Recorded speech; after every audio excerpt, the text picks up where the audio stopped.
नेपाल कह रहा है कि भारत हमारे प्रधानमंत्री ओली को राजा वीरेंद्र की तरह, मदन भंडारी की तरह ऊपर भगवान के पास भेज देगा, यानी शहीद कर देगा। आइए जानते हैं इसकी पूरी डिटेल कि क्या भारत ने ऐसा किया या करेगा। नमस्कार। नेपाल में गुपचुप तरीके से बात चल रही है कि प्रधानमंत्री ओली को भारत शहीद करवा देगा, यानी भगवान के पास भेज देगा।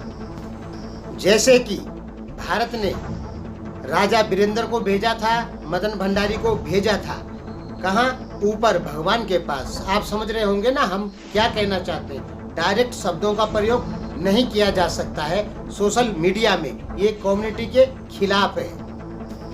इधर नेपाल का एक समाचार पत्र है, नहीं एक यूट्यूब चैनल है न्यूज फटाफट, वो अलग कह रहा है। पुण्य प्रसाद परसाई वो कह रहे हैं कि अब जो हाल राज दरबार का हुआ या मदन भंडारी का हुआ, वही हाल ओली का होने वाला है, यानी ओली को भी ऊपर पहुंचाने की सोच रहा है भारत। तो दोस्तों, आपको समझना होगा कि ओली को इस समय खतरा हो सकता है किससे? चाइना से हो सकता है, और नेपाल में जो क्रिश्चियन एनजीओ बैठे हैं उनसे हो सकता है, क्योंकि दोनों का काम एक ही है। क्रिश्चियन एनजीओ भी चाहते हैं कि सीमा सील हो, और चाइना भी चाहता है कि भारत और नेपाल की सीमा सील हो। और इस समय यदि ओली को कोई नुकसान पहुंचा देता है, शारीरिक नुकसान पहुंचा देता है, तो नेपाल में सीधे क्या कहा जाएगा कि भारत ने पहुंचाया, जबकि फायदा उससे किसको होगा? चाइना को होगा। क्यों फायदा होगा चाइना को? क्योंकि प्रधानमंत्री ओली एमसीसी पास करवाना चाहते हैं गुपचुप तरीके से। तो जब ओली ही नहीं रहेंगे तो एमसीसी को सपोर्ट नहीं मिलेगा। एक तो सीधा फायदा ये चाइना को है, दूसरा फायदा बॉर्डर सील हो जाएगा, जो कि चाइना चाहता ही है कि भारत और नेपाल का बॉर्डर सील हो, ताकि नेपाल में खेलने के लिए चाइना को खुला हो जाए। वो तो चाइना कह ही चुका है कि नेपाली सेना से भी भारत को लड़ना पड़ेगा। तो प्रधानमंत्री ओली को किसी प्रकार का कोई नुकसान होता है तो उससे क्या होगा कि नेपाली जनता पूरी भारत विरोधी हो जाएगी, और नेपाली जनता सीधे कहेगी कि भारत ने करवाया। ठीक है, तो उससे फायदा किसको है? चाइना को सबसे ज्यादा फायदा है, इसलिए चाइना ऐसा करवा सकता है और नाम भारत का डलवा देगा, सेम प्रचंड की तरह। प्रचंड ने 2001 में पूरे राज दरबार को ऊपर भगवान के पास पहुंचा दिया और सीधे जनता में कह दिया कि भारत ने करवाया, यानी भारत का नाम ले लिया, काम करवाया अपना और नाम ले लिया भारत का। प्रचंड तो भारत विरोधी आदमी है, और नेपाल में कहा जाता है प्रचंड हुआ, शेर बहादुर देवा हुआ, या बाबूराम भट्टराई हुआ, ये भारत के आदमी है, ऐसे कहा जाता है नेपाल में। औरों की बात छोड़ दीजिए, प्रचंड जो है वो भारत विरोधी आदमी है, और नेपाल में प्रचंड को भारत का आदमी कहा जाता है, यानी आप 100% गलत हैं। उधर वो समाचार पत्र कह रहा है कि मदन भंडारी को भी भारत ने ही शहीद करवाया। दोस्तों, मदन भंडारी नेपाल में लोकतंत्र का पक्षधर था। मदन भंडारी ने गिरिजा प्रसाद कोइराला का बहुत विरोध किया, और राजा का तो सबसे ज़्यादा विरोध किया कि नेपाल में राजशाही खत्म करनी है और लोकतांत्रिक नेपाल बनाना है। इसलिए मदन भंडारी का सबसे बड़ा जो दुश्मन था या दुश्मन थे, वो थे राजा वीरेंद्र। राजा वीरेंद्र मदन भंडारी के सबसे बड़े दुश्मन थे। ऐसा कैसे हो जाएगा कि मदन भंडारी नेपाल में लोकतंत्र के पक्षधर थे, और आप लोग जो कहते हैं कि भारत भी नेपाल में लोकतंत्र का पक्षधर था, तो ऐसे कैसे हो जाएगा कि भारत ही मदन भंडारी को शहीद करवा दी? अगर आपके बोलने के अनुसार तो ऐसा है कि दोनों नेपाल में लोकतंत्र के पक्षधर थे, तो कैसे ऐसे हो जाएगा कि भारत मदन भंडारी को शहीद करवा देगा? तो यहाँ पर भी आप लोग 100% गलत हैं। केवल राजीव गांधी नेपाल में लोकतंत्र के पक्षधर थे, और राजीव गांधी की जो मृत्यु है वो 1991 को हो गई थी, और मदन भंडारी की मृत्यु जो है 1993 में हुई है। राजीव गांधी की मृत्यु के बाद भारत का जो प्रभाव था नेपाल में वो समाप्त हो गया था, यानी भारत नेपाल में कुछ भी नहीं कर पाया। 2005 के बाद जरूर भारतीय कांग्रेस पार्टी ने माओवादियों को सपोर्ट किया, लेकिन 1992 के बाद जब राजीव गांधी की मृत्यु हो गई उसके बाद और 2005 तक भारत ने नेपाल के साथ कोई भी गलत काम नहीं किया भारतीय राजनीतिक पार्टियों ने, क्योंकि 1992 के बाद और 2004-5 तक भारत की सत्ता में जितने भी आदमी रहे सब राजा समर्थक रहे। नेपाल में राजा को चाहते थे, वही रहे हैं भारतीय पार्टियों में। यानी भारत की जो राजनीतिक पार्टियां थी, जो शासन चला रही थी उस समय, वो नेपाल के राजा को समर्थन करती थी।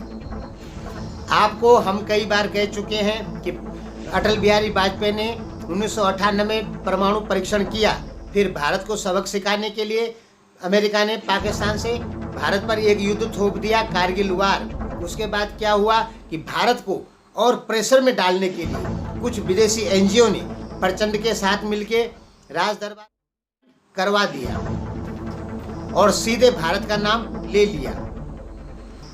और जब भारत ने कहा कि हम इंक्वायरी करेंगे तो नेपाल ने साफ मना कर दिया। अगर भारत उस समय इंक्वायरी कर लेता तो सारे जिन्होंने राज दरबार वाला काम करवाया वो सब के सब पकड़े जाते। इसलिए नेपाल ने विदेशी ताकतों के इशारे पे मना कर दिया कि भारत छानबीन नहीं करेगा। आप सीधा समझे, ज्यादा हम 3-4 वीडियो बना चुके हैं इस पे, ठीक है। हाँ, आपको हम सीधी एक बात बताते हैं कि जो राज दरबार वाला कांड है वो माओवादियों ने किया, ठीक है। और जो माओवादी हैं वो भारत के माओवादियों से मिले हुए थे, ना कि भारत की सरकार से। और भारत के माओवादियों को चाइना का और यूरोपियन यूनियन का दोनों का सपोर्ट है। तो प्रचंड को जो सहायता मिली भारत से, वो भारत के माओवादियों से मिली।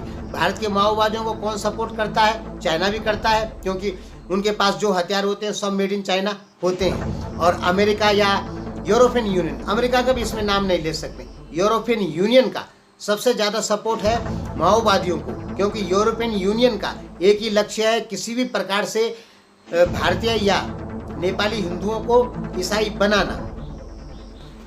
और इसका उदाहरण ये है कि प्रचंड ने नेपाल को एक धर्मनिरपेक्ष देश बना दिया।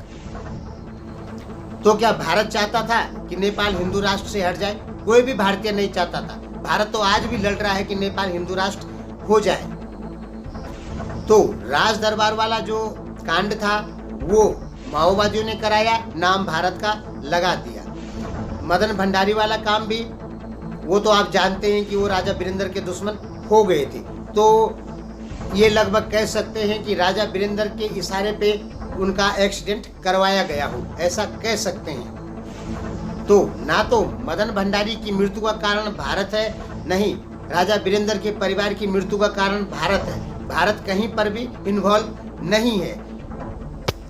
सबसे ज़्यादा जो इसमें इन्वॉल्व था वो था यूरोपियन यूनियन। उसके बाद भारतीय माओवादी, जिनको चाइना का सपोर्ट और यूरोपियन यूनियन का सपोर्ट था, वो इसमें इन्वॉल्व थे। भारत की कोई भी सत्ता पक्ष जिसने भी उस समय जो सत्ता में बैठा हुआ था, उसने कभी भी इनको सपोर्ट नहीं किया, बल्कि विदेशी ताकतों ने नेपाल से हिंदू राष्ट्र का दर्जा खत्म करवा के भारत पर एक बहुत बड़ा प्रेशर डाला है।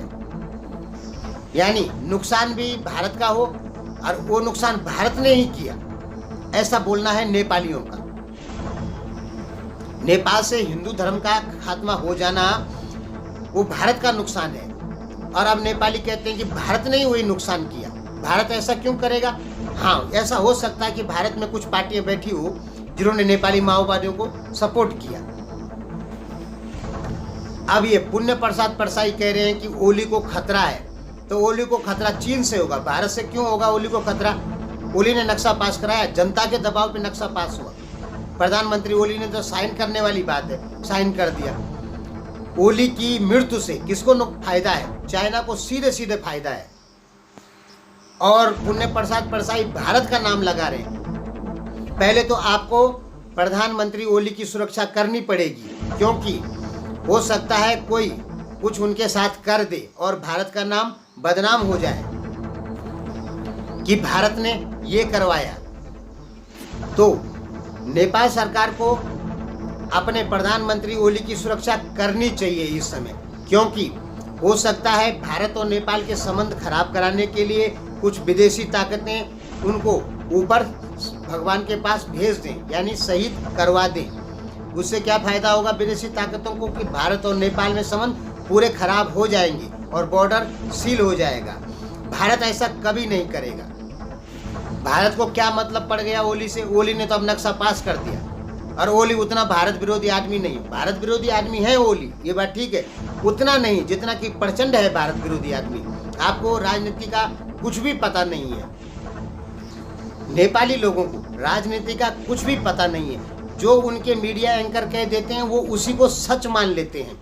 ये लोग दुनिया की राजनीति बिल्कुल नहीं देखते हैं। इनको देखना पड़ेगा दुनिया में चल कहाँ रहा है, क्या रहा है, और आपके देश में चल क्या रहा है। आपके देश का सारा मीडिया एंकर भविष्यवाणी करता है कि भारत के टुकड़े होने वाले हैं, और दुनिया का कोई करता है ऐसा भविष्यवाणी? एक से एक बैठ रखे हैं दुनिया में विद्वान लोग, फिर भी वो लोग ऐसा नहीं बोलते हैं, क्योंकि उनको भारत की स्थिति पता है। और नेपाल की मीडिया एंकर लोग क्या करते हैं, भारत के बस टुकड़े होने ही वाले। जो ख्वाब पाकिस्तान 70 साल से देख रहा है वो अब नेपाल भी देखने लग गया है, और पाकिस्तान ने वो ख्वाब देखते देखते अपने देश के टुकड़े करवा दिए। नेपाल भी ये ख्वाब देखते देखते अपने देश के टुकड़े करवा देगा, क्योंकि मधेश एक ऐसा पॉइंट है। नेपाल यदि भारत पे प्रेशर डालता है तो आप निश्चित से जान लीजिए कि मधेश नेपाल से अलग हो जाएगा। यदि भारत ने नेपाल पे कार्रवाई करने की सोची तो,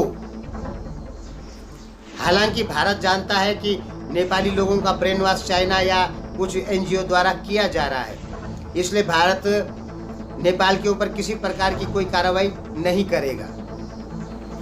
ज़्यादा से ज़्यादा सामानों पे टैक्स बढ़ा देगा या सामान सप्लाई नहीं करेगा नेपाल को। इससे ज़्यादा भारत कुछ भी नहीं करेगा नेपाल के साथ में। लेकिन नेपाल यदि भारत के विरोध में ज़्यादा उतरता है तो भविष्य में नेपाल को बहुत बड़ी दिक्कत होने वाली है। धन्यवाद।